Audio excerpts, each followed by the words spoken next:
What's your name? Where you calling from? Have a take, don't suck. This is Clint from the parish, My Shell Beach, guy. My My You building guy, fences Clint. this Oh, a morning? couple fence posts. Laying Web fence posts? redemption. Web redemption this I'm week, burning Clint. them white shrimp up right now, man. It caught 1,200 pounds yesterday. Wow. 1,200 pounds, bro. That's a That's a good lot of day on the shrimp. water, right? I got two questions for you, Jordy, and a little comment.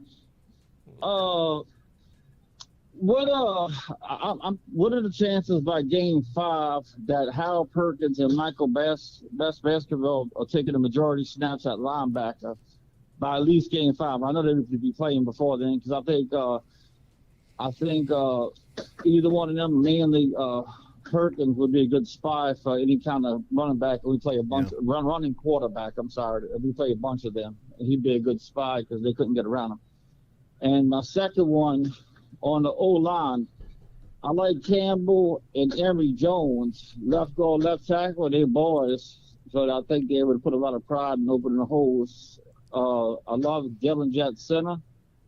Bradford at right guard because he's a little heavy. Yeah. And I would either wire or I would go with Frazier's a beast. I would go in because he's a maul, he's a blocker, as long as he can keep that right side clean. And then wide receivers Malik and Besh and also Keyshawn.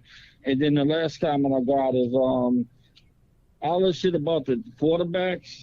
Just for me personally, I don't give two.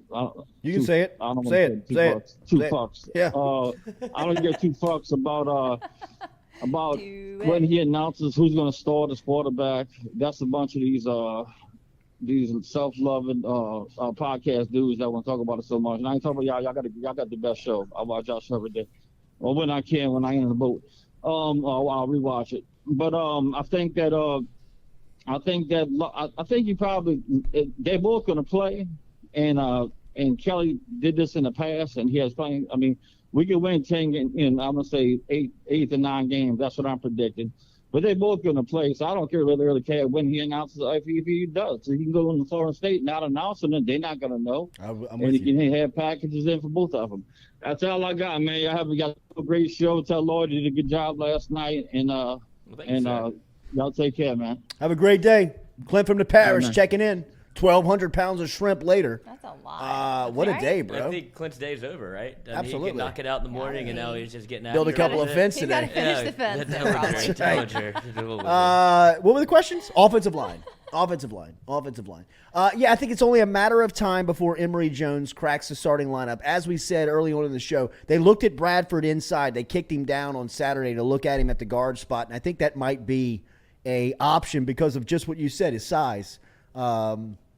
And then that right tackle could be either Cam Wire. One thing that you mentioned in Miles Frazier, he is a beast. He is. But they hadn't looked at him at tackle yet. Like they've just looked at him on the interior spot, even when they've shaken these lineups up. I mean, like when they moved Bradford from right tackle to right guard on Saturday to look at him there, they put Cam Wire at right tackle. They moved Tremont Shorts out and put Miles Frazier at left guard next to Will Campbell. So Dellinger and Campbell are kind of the two mainstays right now, but I think at some point they would want what Clint's talking about. I think that you would want Emory Jones and Will Campbell on that left side. It only feels like a matter of time before that really happens. Dellinger's at center. I think that Miles Frazier's one of your best 5. I don't know if he's one of your best tackles, it feels like.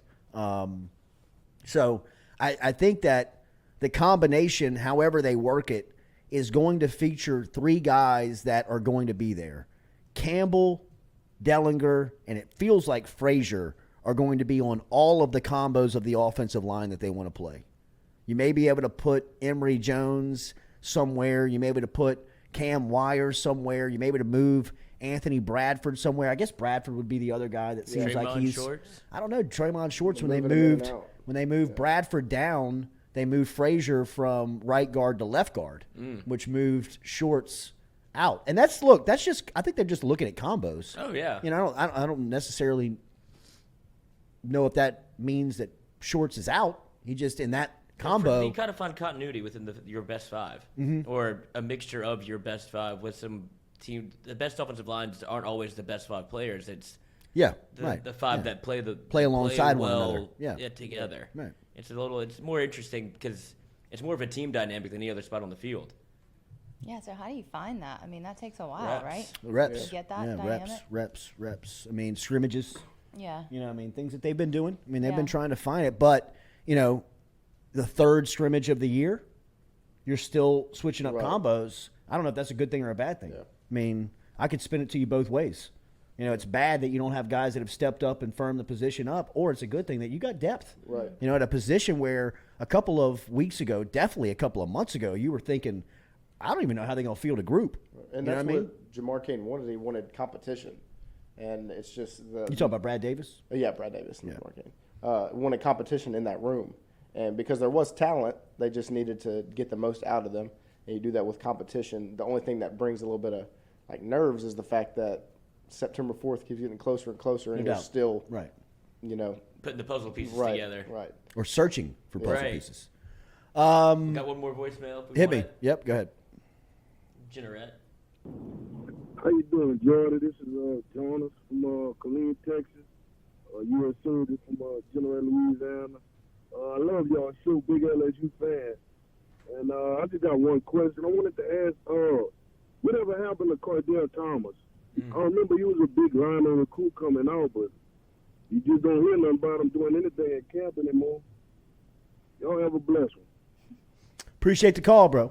Stealing Thanks for that. listening. Sweet. Have a Yeah, blessing. look, I mean, the curious case of Cardell Thomas. I mean, we've talked a ton about Thomas over the last 3 years, and this was a great opportunity for Cardell. You know, I mean, you can look at new coaches in a couple of different ways. For a guy like Cardell, I thought it was a great opportunity. It was new eyeballs. It was new analysis. It was new evaluations, and it would give him a chance to almost reset, right? Because coming out of high school with Tyron Davis-Price at Southern Lab, look, man, those were two of the highest recruited guys in that class. Both those guys. Cardell Thomas was, at times, he was a 5-star during his recruitment. The track video, I still see him running the anchor leg on the 4x1 of the Southern Lab track squad where he's, you know, coming from behind and catching, you know, wide receivers and DBs.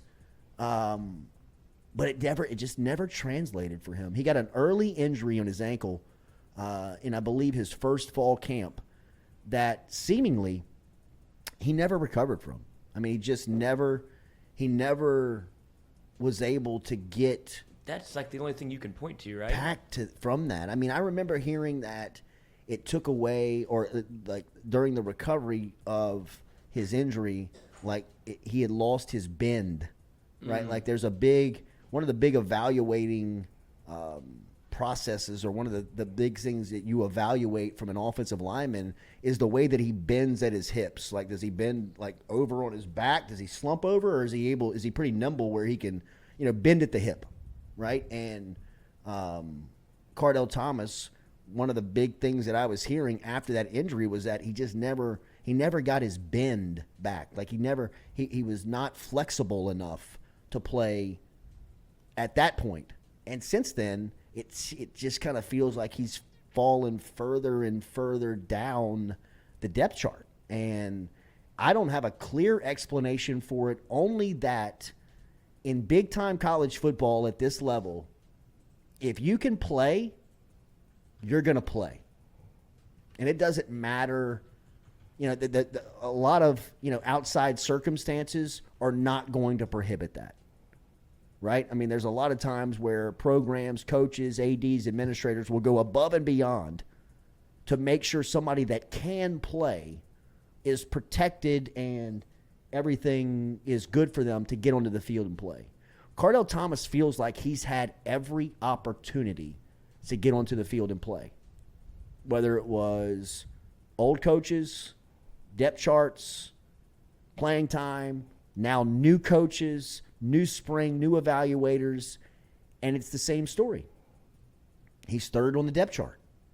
He's buried on the depth chart. At this point, I don't know what else it could be other than that. This is harsh, but this is the reality. Other than that, he can't play at this level. That would be my biggest takeaway from it, is that through 4 years, coaching turnover, new eyeballs, that sometimes players that look like they will translate and be able to catch on and make impact at the college level, sometimes it just doesn't work out. And it's not by accident. You know what I mean? Like Ed Ogeron, Brian Kelly, Brad Davis, James Craig, those guys are paid way too much money and way too much pressure applied on them not to play one person for personal reasons. Like I've seen coaches not like guys. I've seen coaches not talk to certain guys. But when it came down to playing time, if he was the best guy, if he could play, he was going to play. Because there's just too much on the line. Job security, money, all of what goes into, motivating certain coaches and people in that profession, and all professions, I mean, not just coaching. But if it gets to this point in college football and you've gone through as many changes as Cardell Thomas has gone through with what's been around him, and you're still sitting third or fourth on the depth chart, I mean, do we really have to say it out loud? I mean, I think it kind of details itself. I mean, I've heard his name twice in fall camp. Really. I mean, I've heard his name twice. I heard his name one day when we went out there for practice. Somebody was talking about, look at Thomas, look good pulling. Somebody mentioned that, and that makes a lot of sense because of his speed. And then I heard Mike Denbrock mentioned his name in his press conference, where I think he was like kind of, he was talking about offensive linemen, and at the end of it, he was like, and Cardell Thomas is there too. I mean, it wasn't. It's not highlighted. Nobody's talking about him. I mean, nobody's mentioning him that he can make an impact, and that's as telling as it is. Because at this point in the operation, if you're Colby Richardson, he's got to play. You know what I mean? Like, it's like you got to play the players. Like, nobody knew who Colby Richardson was 6 months ago. Now he's LSU starting cornerback. Why? Because they got him on the practice field and they figured out that cat can run, he can jump, he's got reaction. Put on 20 He's pounds got to of play. I mean, if that was the story for Cardell Thomas, he'd play. I mean, we've heard stuff, whether he's been hurt, whether he's been out of shape, there's been all types of stuff there. It's just, you hadn't seen it on the field. And it sucks because if you watched him in high school, you thought, I mean, I did radio for U-High for 7 years, and we called, during that 7-year span, we called all 4 years of Southern Lab versus U-High, and all 4 of those years, Ty Davis Price and Cardell Thomas were there.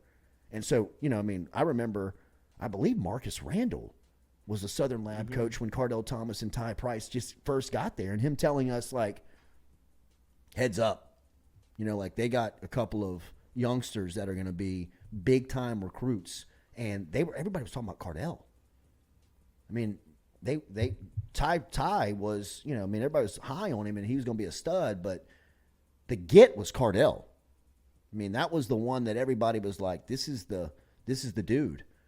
It just hadn't worked out, man. It just hadn't worked out for him at LSU, and it sucks because he's a local kid and he wanted it. And if you remember back, he was the mouthpiece, the voice of that recruiting class.